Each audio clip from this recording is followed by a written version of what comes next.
ഇന്ത്യയുടെ പ്രധാനമന്ത്രി 18ാം പാർലമെൻറ്റിൻ്റെ ആദ്യത്തെ ദിവസം തന്നെ വളരെ വ്യക്തമായിട്ട് പറഞ്ഞു, ഇന്ത്യൻ ജനാധിപത്യത്തിനെ സംബന്ധിച്ചിടത്തോളം ചരിത്ര ദിനമാണ് ഈ പാർലമെൻറ്റ് സമ്മേളനം നടക്കുന്ന സമയം. എന്നിട്ട് അദ്ദേഹത്തിൻ്റെ പ്രസംഗം നമ്മൾ ഓരോന്നും ശ്രദ്ധിച്ചു കഴിഞ്ഞാൽ അദ്ദേഹത്തിൻ്റെ പ്രസംഗത്തിലെല്ലാമുണ്ട്. അദ്ദേഹം എന്താണ് പറഞ്ഞത്? ഇന്ത്യയുടെ ചരിത്രത്തിൽ 60 വർഷത്തെ ചരിത്രത്തിൽ ആദ്യമായിട്ടാണ് ഒരു സർക്കാർ, അതും ഒരു പ്രധാനമന്ത്രിയുടെ കീഴിൽ മൂന്നാമതും അധികാരത്തിൽ വരുന്നത്. ഇതിനു മുമ്പ് 60 വർഷങ്ങൾക്ക് മുമ്പ് ജവഹർലാൽ നെഹ്റുവിൻ്റെ സർക്കാർ മൂന്നാമത് അധികാരത്തിൽ വന്നു എന്നതൊഴിച്ചാൽ 60 വർഷത്തിന് ശേഷം ആദ്യമായിട്ടാണത് സംഭവിക്കുന്നത്. അതുതന്നെ ആണ് ഞങ്ങളെ സംബന്ധിച്ച് ഈ രാജ്യത്തിൻ്റെ ജനാധിപത്യ ചരിത്രത്തിൽ ഏറ്റവും അഭിമാനകരമായിട്ടുള്ള മുഹൂർത്തം എന്ന് ഞങ്ങൾ ഇപ്പോഴും ശക്തമായിട്ട് തന്നെ പറയുകയാണ്.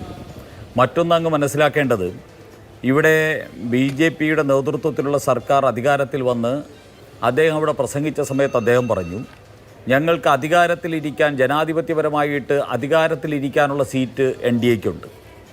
അതേ സമയത്ത് 140 കോടി വരുന്ന ഇന്ത്യയിലെ ജനതയെ സേവിക്കാൻ ഈ നാട്ടിലെ മുഴുവൻ ജനതയുടെയും പിന്തുണ ആവശ്യമാണ് എന്ന് പ്രഖ്യാപിച്ച പ്രധാനമന്ത്രിയാണ് നമ്മുടെ നരേന്ദ്രമോദി. അല്ല ശ്രീ സുരേഷ്, ഇന്നലെ ഇപ്പോൾ അദ്ദേഹത്തിന്റെ താങ്കൾ ഉദ്ധരിക്കുന്ന പ്രസംഗത്തിൽ തന്നെ അദ്ദേഹം കൺസെൻസസിനെ കുറിച്ച്, സമവായത്തെക്കുറിച്ചാണ് പറയുന്നത്. അപ്പോൾ മുമ്പ് കഴിഞ്ഞ 10 കൊല്ലമായി പറയാതിരുന്ന ചില വാക്കുകൾ നരേന്ദ്രമോദി പറയുന്നു. കൺസെൻസസിനെ കുറിച്ച് വാചാലനാകുന്നു. അദ്ദേഹം പറയുകയാണ് 140 കോടി ജനങ്ങളെ എല്ലാവരുടെയും അനുവാദത്തോടുകൂടി എല്ലാവരെയും ചേർത്തുകൊണ്ട് ഭരിക്കണം. ഈ രാജ്യത്തെ ഭരിക്കാൻ ഭൂരിപക്ഷം മതി, പക്ഷേ ഈ ജനതയെ ഭരിക്കണമെങ്കിൽ കൺസെൻസസ് വേണമെന്ന് പ്രധാനമന്ത്രിക്ക് തോന്നുകയാണ്. അത് ജനം കൃത്യമായൊരു സന്ദേശം നൽകിയതുകൊണ്ടായിരിക്കുമല്ലോ. ശ്രീ അഭിലാഷ്, കഴിഞ്ഞ 10 വർഷമായിട്ട് നരേന്ദ്രമോദി ഇന്ത്യയിലെ ജനങ്ങൾക്ക്, കോടാനുകോടി വരുന്ന ജനങ്ങൾക്ക് അവരുടെ വെൽഫെയറിന് വേണ്ടി 25 കോടിയിൽ പരം വരുന്ന ദരിദ്രജന വിഭാഗങ്ങളെ ദരിദ്രരേഖയിൽ നിന്ന് മുകളിലേക്കാക്കുന്നതിന് വേണ്ടി ഒക്കെ എടുത്തിട്ടുള്ള പരിശ്രമങ്ങൾ എല്ലാവരെയും ഒരുമിച്ച് ചേർത്തല്ലേ? എല്ലാവരുടെയും കൺസെൻസോടുകൂടിയല്ലേ? അതിലെന്തെങ്കിലും പാളിച്ചകളോ അല്ലെങ്കിൽ എന്തെങ്കിലും രീതിയിലുള്ള അപഖ്യാതികളോ ഉയർന്നു വന്നിട്ടില്ലല്ലോ.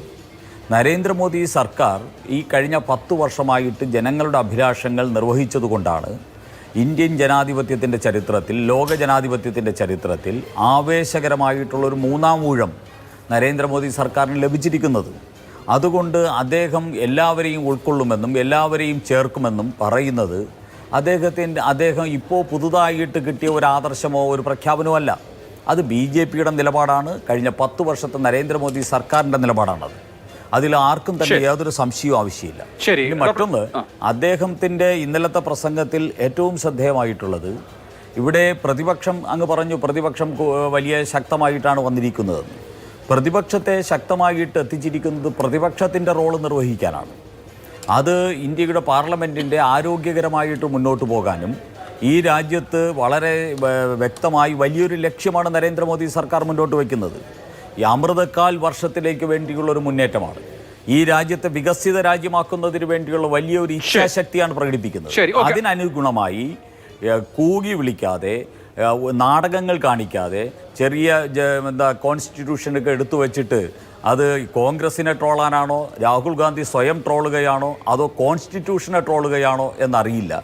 കാരണം അടിയന്തരാവസ്ഥ പ്രഖ്യാപിച്ച് ഇന്ത്യയെ മുഴുവൻ തന്നെ ജയിലിലടച്ച ഒരു കോൺഗ്രസ് ഇന്ന് അടിയന്തരാവസ്ഥയുടെ ദിനത്തിൽ കോൺസ്റ്റിറ്റ്യൂഷൻ എടുത്തു വച്ചേക്കുന്നത് ഒന്നുകിൽ കോൺസ്റ്റിറ്റ്യൂഷനെ ട്രോളാനാണ്, അല്ലെങ്കിൽ രാഹുൽ ഗാന്ധി സ്വയം ട്രോളുന്നതാണ്, അല്ലെങ്കിൽ കോൺഗ്രസിനെ ട്രോളുന്നതാണ്. യാതൊരു സംശയം.